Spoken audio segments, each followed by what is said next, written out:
The most important thing about learning English, I think, is doing mistakes. It's like a same thing to do mistakes all the time and not to correct them.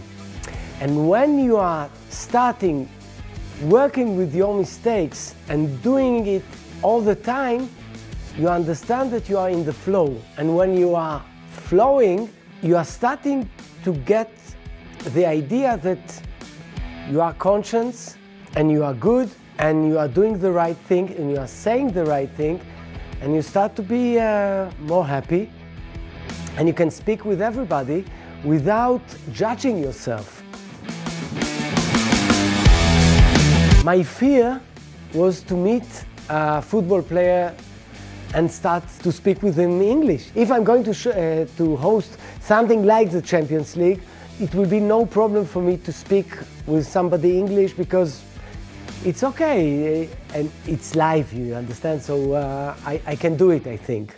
Now I can do it, and therefore I'm happy with Express. The fact that I can do my lecture, it's 1 hour and 10 minutes of speaking and speaking and speaking fast.